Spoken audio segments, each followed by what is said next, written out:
Welcome to Pitch Your Startup, presented by Innovate. I'm your host, Bob Shami. We're delighted to have our guest, Jonathan Oudekerk, who is not a stranger to us and to me. We had him before on our other podcast, Soundbreaker. Amazing guy with amazing innovation. And he's also the founder and CEO of music streaming app Traxs. Jonathan, first of all, always a pleasure seeing you, my friend. Great to have you again.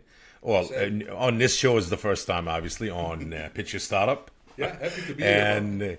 yes, a small introduction about yourself, and let's jump right into it and tell everybody about the exciting news. What are you guys doing? What are you offering? And what's new since we last spoken? So please pitch it up, buddy. I will do that. My name is Jonathan. I'm the founder CEO of the company Smart Label, and we are building a music streaming app called Traxs. It's gonna be a worldwide alternative to DSPs currently like Spotify. We are doing things very differently, where you, as a fan, you pay only for the music you use. As an artist, you have direct connection tools. You can value your own IP, and you can even let your fans invest in your future royalties, so you have direct access to capital. But more about that later. Let's do a short introduction by myself. I'm born and raised in a music family. I'm the son of a reggae artist, Johnny Baby.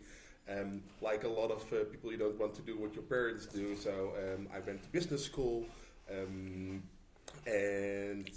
studied at the School of Audio Engineering, specialized myself in music law. And I could say, as from 2020, we really saw with the rise of blockchain, Web3, NFTs, music NFTs, that there is a real need for artists and fans to interact, make unique connections, but also share value.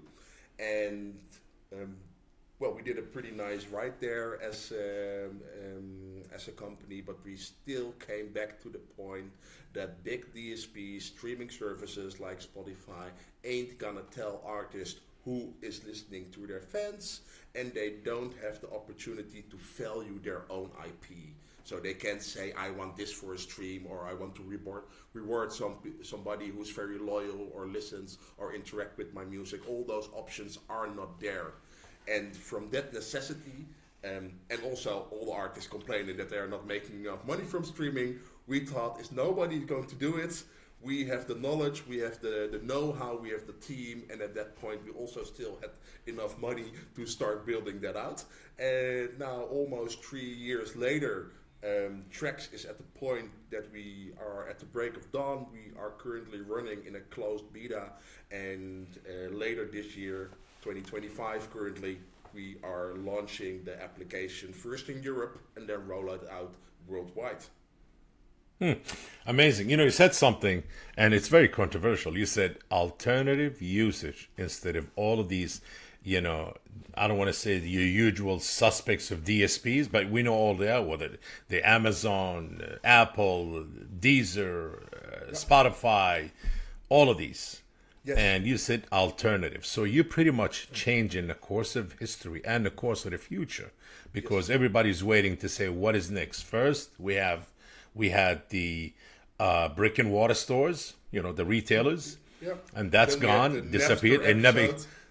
Yes, and then the born of all DSPs, of digital streaming platforms, and all of that. This is something became like wow. First it was a download, then became the streaming. Obviously, it did change the course of earnings and how much artists make, and record labels and a lot of independent labels went out of business and changed the whole thing because, hey, we cannot survive on that. It's not enough for us. And so a new history or a new future was written, and now all of this about to change to something else.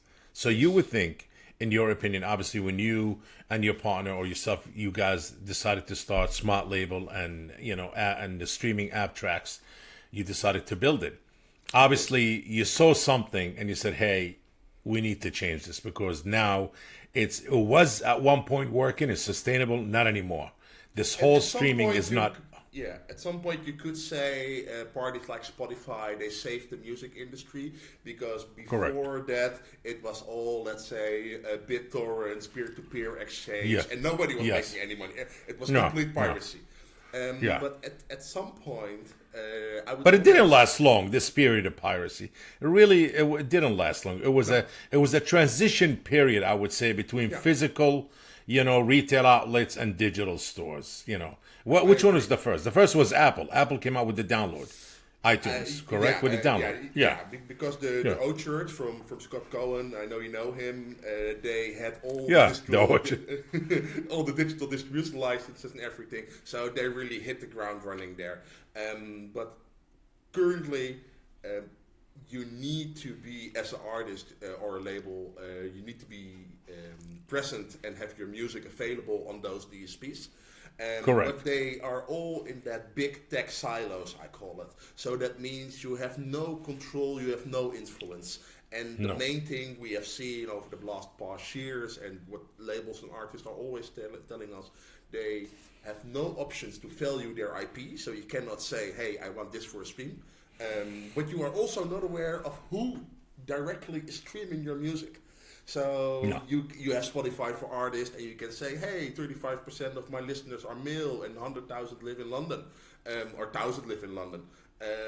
But you And who's can, young, who's older, who's really streaming yet. I mean, this is something that got lost. Nobody knows. They thought by the digital age they'll be able to get such data. Maybe that data is of course available, but it's not of course it's, available for the users or for the artists. yeah, They're not available. They're not, and that's sad because indeed. I think the artists, yes, they have the right to know. Indeed, and that's also because those platforms are not necessarily there for their users or for the artists that are not even directly their clients, because it all goes through aggregators.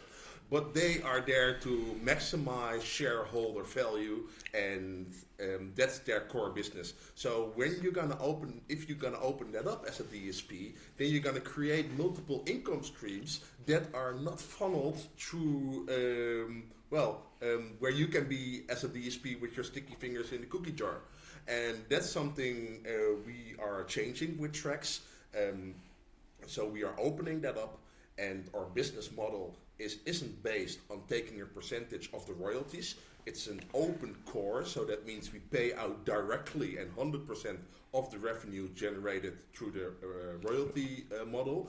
And how we make money, that's of course then the question everybody will ask, is that we give data owners tools to interact with that data. So that can be that you want to release your music or promote your music, or want to reward people who are listening to your music with exclusives or demos or access to merch or to tickets or whatever. But the fact is, it's your music, it's your IP, so A, you can value it. The data that's being generated by people who are listening to it, it's your data, and we, as a commercial trust, as a company that needs to make profit and needs to make money, give you the tools to interact with that data. And in that way, we are basically opening up new revenue streams, making the pie bigger instead of just making a different arrangement of it. And we see that there is a big necessity there from fans, because they want to have a more in-deep valued relation with those artists, but also from artists, because they are not making enough money from streaming. And if you say, hey, Spotify, you need to pay 100% more than you pay now, then instead of getting $1 for 250 streams, I'm getting $2, it ain't gonna make sense. The business model there doesn't work. Yes. And I mean, yes. what are you guys doing is definitely needed and is the future. And I've been coming across through my podcasts, I would say, other new platforms that actually changing the course of and the landscape of how music being streamed and how artists, independent artists especially, to make money. I think the first it was. What's the name of it? It was TikTok came in and made a big bang and a dent on the music industry, and user generated content. It became the biggest and the newest and the most It's still a very available. important discovery tool. Yes, yes, absolutely.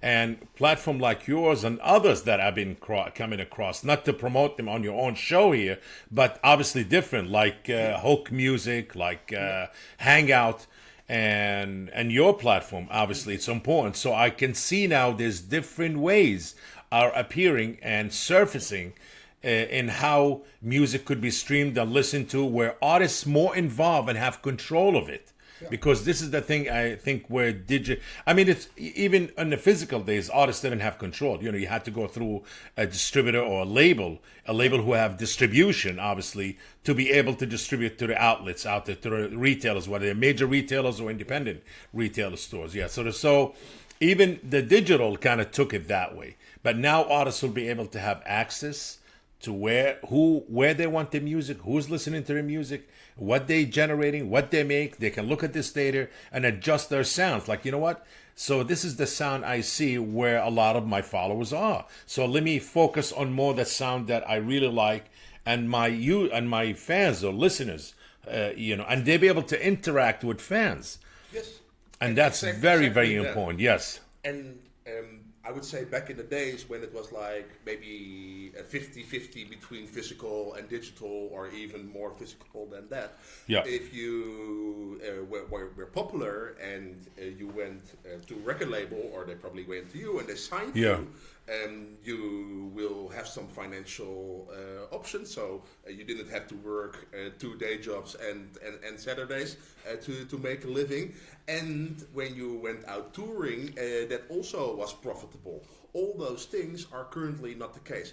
Record labels are more, let's say, banks currently that are doing risk assessments instead of artist development and seeing where it goes. A&R is also completely data driven these days, if it still exists. It's more like, I have something that goes viral, and after that the label will jump on it.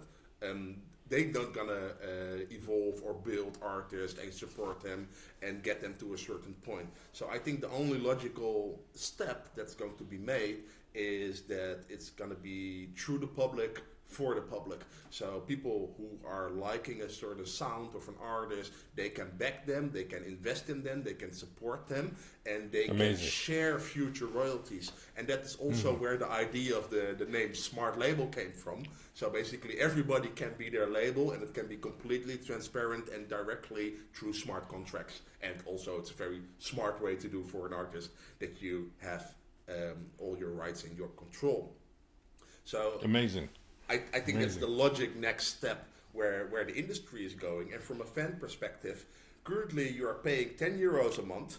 You have all the music available where you don't listen to 99% of the tracks, because every day we're gonna upload like 100,000 new songs. It's crazy how many songs there are. And at the end of the day, if you don't listen to music, or you listen every day, at the end of the day, end of the month, you need to pay your subscription again. So your money is gone. If you listen or not, your money is gone. And the money is not flowing to the artist you are listening to. It's a pro rata model. So if you have a Spotify account, even if you never listen to one song of Justin Bieber, your money is still going to him or to the rights holders, and they're like, baby, it doesn't make sense. No, so we right. are breaking up that model. The tech is there, but the incentive isn't there. And because the incentive isn't there for big tech, let me call it that, we thought, if they're not gonna do it, they're still not doing it, we need to do it. And we also need to do it from the perspective of the fan. So a lot of our colleague companies are building from the perspective of the artist. The artist is also very important, of course, but the artist will go where the fan is. So you need to make an environment where the fan can pay only for what they use, they can do all cool things and can find the engagement, but also it needs to be more fairly priced. And that can be, if you only listen to music on a Saturday afternoon during your workout, that you pay less than €10 a month, because you only listen to 30 songs a month. But the money you pay will go directly and in whole, so 100%, to the artist you listen to. So in fact, it's going to be far more beneficial for that artist. Amazing, really interesting. I mean, to do something like this, obviously, you have to be passionate about the music business, think about the artist, and be and big fan of empowering artists because a lot of artists lost that yes.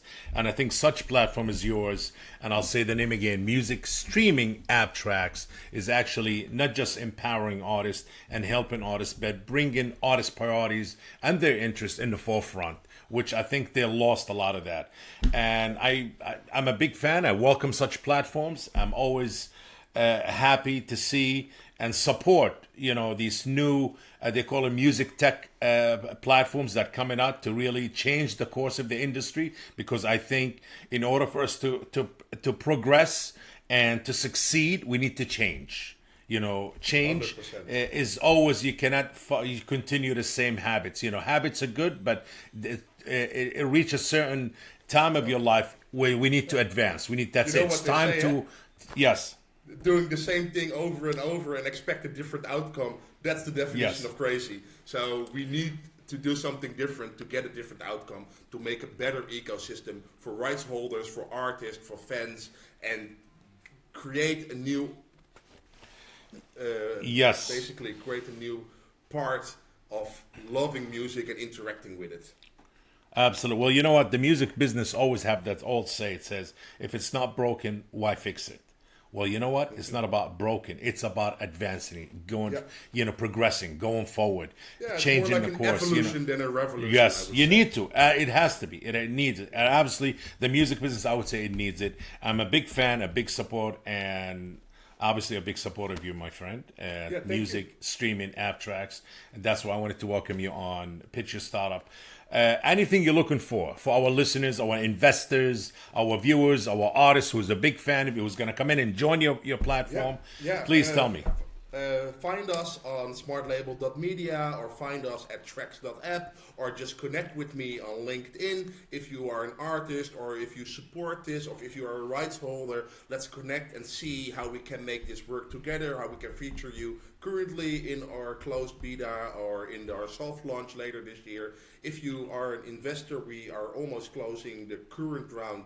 That was about 500K. Still a few tickets available. The minimum ticket size is 50K. So also happy to connect with me, but mainly reaching here out to the industry, to the creators, because we need to find each other, we need to hold each other, so we can help each other and support each other to create a better future for all of us. Amazing. Any advice for entrepreneurs who actually want to take that path of creating something new, change the course of the music business? Always don't overthink it. Start doing it and adjust while you are doing. And don't aim basically where you want to be in 6 months or want to be in 12 months. Just look at yourself and what can you do today. And even when you think you're not gonna make it, just push forward. Just make it one more day, and then at the end, it will all be worth it. Amazing. Well, Jonathan, it was a pleasure having you today on Pitch Your Startup. I want to thank our listeners for tuning in. And don't forget to like, subscribe, and share, and follow us on socials. Until next time, think outside the box. As Jonathan said, don't be afraid. Just go for it, and just keep innovating. And Thank you so much for having me, Bob. It's my pleasure. Much appreciated, man.